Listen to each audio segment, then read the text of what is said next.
출애굽 40년 동안 이스라엘을 지도했던 그 목자, 그 모세가 죽음이 임박하게 됩니다. 모세는 이스라엘 백성에게 새로운 지도자를 주어 가지고 이스라엘을 그 목자 없는 양같이 하지 말라고 하나님께 간청하게 되죠. 이스라엘은 하나님의 백성이고 모든 소명은 하나님으로부터 나오는 것이기 때문에 모세는 하나님께 지도자를 세워달라고 한 거예요. 자기가 죽을 나이가 다 되었고 이제 죽게 될 것을 알았던 거죠. 후계자로 세운 사람이 누구냐면 하나님은 여호수아를 후계자로 세워서 백성들 앞에 선출시키고 그리고 하나님의 사명을 부여하게 됩니다. 하나님께서 부여하신 지혜와 권위로 이 백성을 지도하도록 하신 거예요. 하나님의 뜻에 따라 인도하고 보호하는 일들을 이제 모세 다음에 여호수아가 해야 하게 되는 거죠. 이제 모세와 여호수아를 이제 좀 살펴보면 두 지도자 모두 이스라엘 백성들을 가나안 땅으로 인도한 아주 훌륭한 지도자죠. 다만 모세는 이스라엘 백성을 출애굽시키는데 주력했다 한다면 여호수아는 이스라엘 백성이 가나안 땅에 입성하여 정착하는까지 거기까지 수고한 그런 지도자라 이렇게 할 겁니다. 또 모세는 출애굽을 주도한 지도자로서 하나님의 특별한 은총이 있었고 또 모세는 출애굽의 지도자답게 가나안 땅을 바라보며 임종할 때까지 이스라엘 백성들을 위해서 참 목자로 계속해서 헌신하게 됩니다. 그리고 여호수아가 모세 뒤를 이어서 그 일을 감당하게 되는데 이스라엘의 그 가나안으로 인도하고 정착할 동안에 수많은 전쟁들 그리고 분깃을 나누어 갖는 것 그리고 그 땅에 살아갈 수 있도록 정착하는 일들을 이제 여호수아가 감당하게 됩니다. 우리가 한번 생각해 봐야 할 것이 있는데 그것이 뭐냐면 하나님의 백성을 인도할 지도자의 자격을 하나님이 어떻게 삼으셨는가 하는 것에 대한 고민을 해볼 필요가 있습니다. 하나님은 도대체 누구를 하나님의 백성의 지도자로 삼는가 하는 거죠. 교회도 많은 그 선출해야 되는 그런 직분들도 있고 그리고 임명해야 될 일도 참 많습니다. 세상의 방법과 하나님의 방법이 엄연히 달라요. 그래서 우리가 차후에 하나님의 지도자를 선택할 때 교회 공동체의 리더들을 세워낼 때 어떤 관점에서 우리가 선출하고 선택해야 하는지 그 이야기를 조금 오늘 말씀을 통해서 같이 찾아봤으면 좋겠습니다. 하나는 뭐냐면 누구를 뽑아야 하는가? 그것은 신에 감동된 사람을 뽑아야 돼요. 신에 영에 감동된 사람. 18절에 뭐라고 합니까? 여호와께서 모세에게 이르시되 눈의 아들 여호수아는 그 안에 영이 머무는 자니 너는 데려다가 그에게 안수하고 라고 말해요. 영이 머무는 사람. 여호수아는 갈렙과 더불어서 가나안의 정탐꾼으로 같이 활동했던 사람이죠. 근데 여호수아와 갈렙만 다른 엉뚱한 보고를 하게 됩니다. 잘 아시는 것처럼 그 땅 갈 수 있다는 거죠.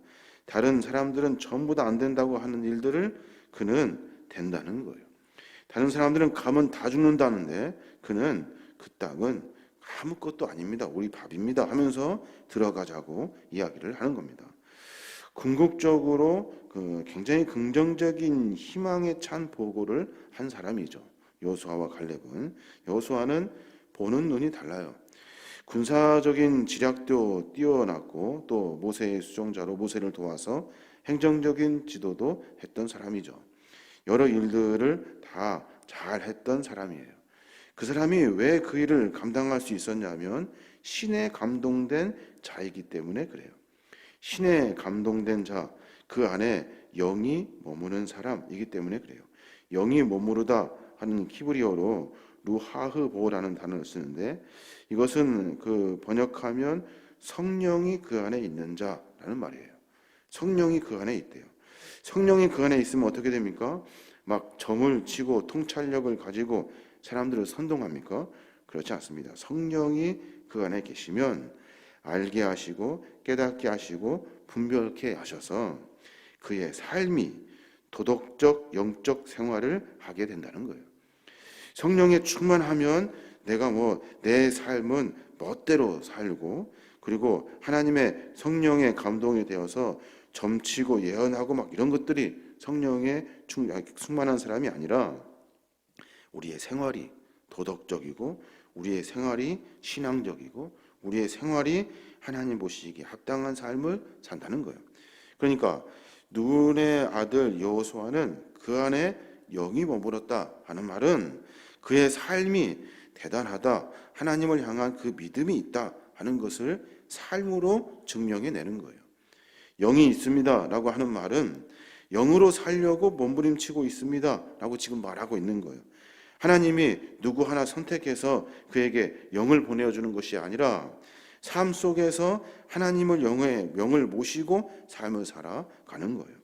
그러니까 여호수아는 하나님으로부터 부름을 받기 위해서 삶이 정비되어 있는 사람이라는 거예요. 우리 신앙에 착각하는 것이 있죠. 우리는 열심히 성령을 사모합니다. 그리고 하나님의 은혜를 사모하죠. 성령과 은혜는 사모하는데 삶이 엉뚱하게 들어가는 경우가 있다라는 거예요. 생각하는 것이나 판단하는 것이나 마음속에 품고 있는 것이나 성령의 감동된 자라고 말할 수 없을 만큼 세상적이고 이성적이고 자기의 마음에 다른 것을 두고 중심에 살고 있더라는 거예요. 영에 감동된 사람은 삶이 다른 거예요. 그러니까 우리가 어떻게 분별할 수 있습니까? 영에 감동된 사람, 다른 것으로 분별하는 것이 아니라 그의 삶을 보는 거예요. 신앙적인가, 영적인가, 믿음을 가지고 있는가, 믿음 생활하고 있는가 하는 것을 깊이 바라봐야 한다는 겁니다.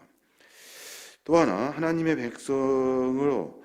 백성을 지도할 리더자들은 19절에도 나와 있듯이 위탁을 받아야 돼요. 위탁을 19절에 보니까 그를 제사장 엘르아살과 온 혼중 앞에 세우고 그들의 목전에서 그에게 위탁하여 라고 말해요. 그를 데려다가 세워놓으래요. 세워서 엘르아살 제사장뿐만 아니라 회중 앞에 세우고 회중의 찬성을 얻어야 한다는 거예요. 회중의 찬성을 얻어서 그에게 그 일을 하도록 맡겨라 라고 지금 이야기하고 있는 거예요. 엉뚱한 사람 데려다가 아무도 모르는 사람, 회중도 아무도 모르고 판단할 수 없는 사람들 데려다 세워놓고 그냥 막 밀어붙이는 것이 아니라 모두가 다 인정할 수 있는 사람으로 세워내어야 한다라고 말하고 있는 겁니다. 여기서 이제 위탁하다라는 말은 공식적으로 세워 지명하다라는 말이에요.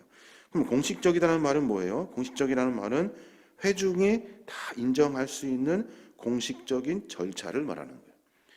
오늘 여호수아를 그냥 뽑은 게 아니에요.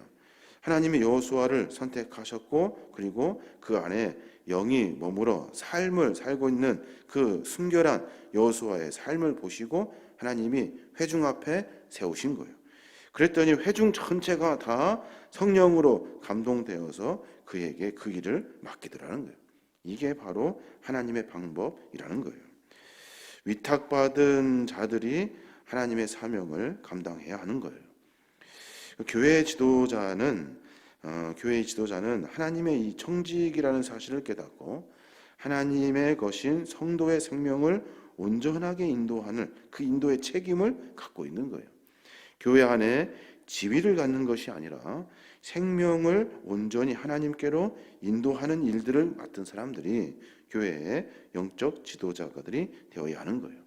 그러니까 책임을 나몰라 하면서 자기가 가지고 있는 지위에만 욕심을 갖는다면 그것은 하나님 보시기 합당하지 않고 회중들 역시 그 지도자를 원하지 않는다는 거예요.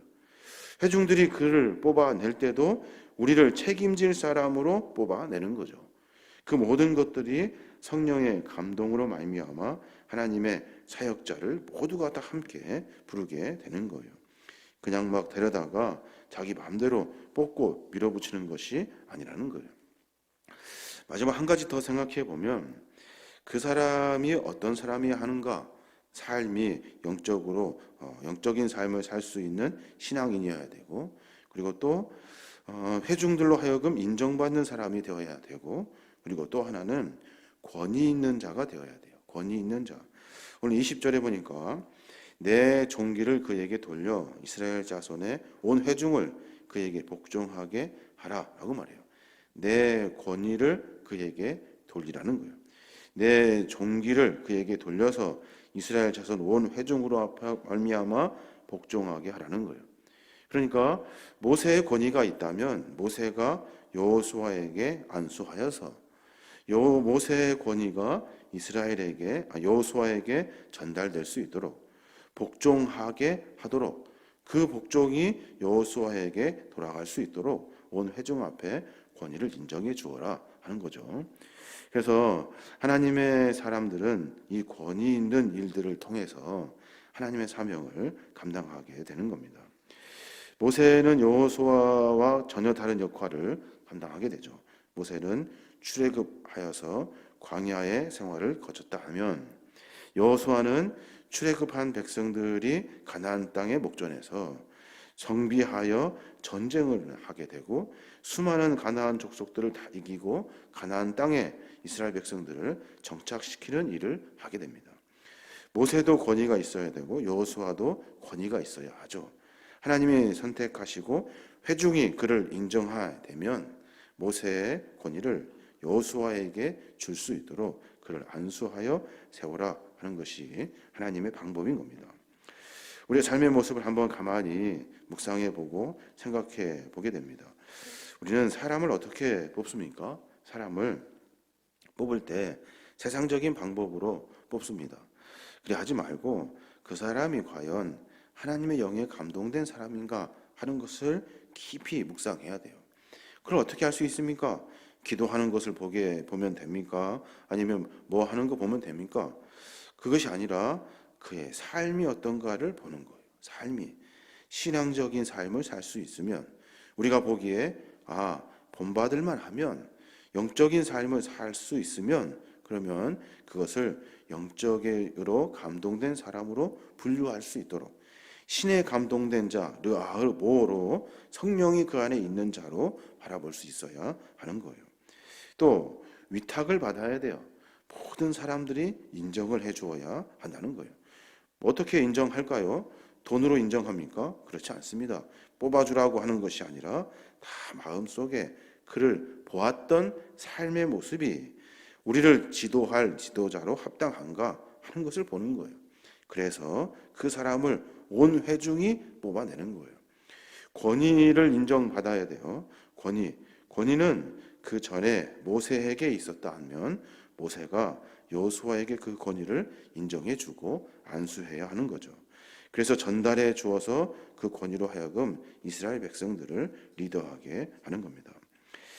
이스라엘 공동체는 이방 국가들과 달리 이 국가적인 면모를 갖추지 못한 상태예요. 그리고 이방의 어떤 국가보다 어쩌면 더 강한 국가로 성장하게 됩니다. 다른 이방 국가들이 했던 국가적인 체계와는 전혀 다른 체계를 가지고 있어요. 그래서 이스라엘 그 국가를 신적 국가라고 이렇게 하는 겁니다. 무력으로 세습으로 지도자를 세우는 방법이라면 그 이스라엘 땅은 하나님의 영에 감동된 자를 지도자로 세워가지고 그 권위를 주어가지고 이스라엘 백성을 리더하게 하는 거예요. 교회도 마찬가지입니다. 일반 사회의 모임과는 분명히 다른 영적 공동체이기 때문에 지도자를 세울 때도 성령의 감동받은 삶이 있는 사람, 또 하나님의 백성들에게 인정받는 사람, 그리고 그렇다 한다면 그 권위를 인정해 줄 수 있어서 책임을 가지고 성실히 그 일을 감당하게 하는 겁니다. 오늘 우리의 삶의 모든 모습을 보면 자꾸 세상적으로 돌아갑니다. 그래서 세상에 지위가 있어야 교회에 지위를 가질 수 있다 착각하고 세상에 어떤 물질이 있어야 그 교회 공동체에 지위를 가질 수 있다라고 이렇게 착각하는 경우가 있어요. 그래서 교회는 먼저 된 자가 나중되고 나중된 자가 먼저 되고 또 어린아이와 같지 아니하면 천국을 소유할 수 없게 되는 거예요. 이 공동체가 바로 교회 공동체이기 때문에 그래요. 우리가 삶의 믿음의 동역자를 뽑아서 지도자로 세울 때 우리가 먼저 영적이어야 되고, 그리고 영적인 삶의 모습을 볼 수 있는 영안이 우리 안에 열려야 할 겁니다. 신앙의 삶의 모습에 이런 것들을 통해서 우리 공동체는 영적인 공동체가 되어야 하는 거예요. 지도자도, 그리고 성도도, 모든 믿음의 구성원들도 영적인 공동체로 하나님의 신앙의 공동체를 세워가야 하는 겁니다. 그런 삶의 모습을 우리가 이제 앞으로 한 걸음 한 걸음 전진하게 될 텐데, 그 삶 속에서 세상적인 것들이 우리 안에 들어오지 아니하도록 늘 우리의 삶을 영적으로 무장하고, 무엇이 하나님의 계획인가, 하나님의 뜻인가, 하나님은 어떤 공동체를 원하시는가 하는 고민을 가지고 삶을 만들어가야 될 줄로 믿습니다. 그런 은혜로 말미암아 우리의 삶이 더욱 풍성하여지고 하나님 나라를 맛보는 거룩한 믿음의 공동체가 되어야 될 줄로 믿습니다. 그런 은혜가 함께 하시길 주님의 이름으로 축원합니다.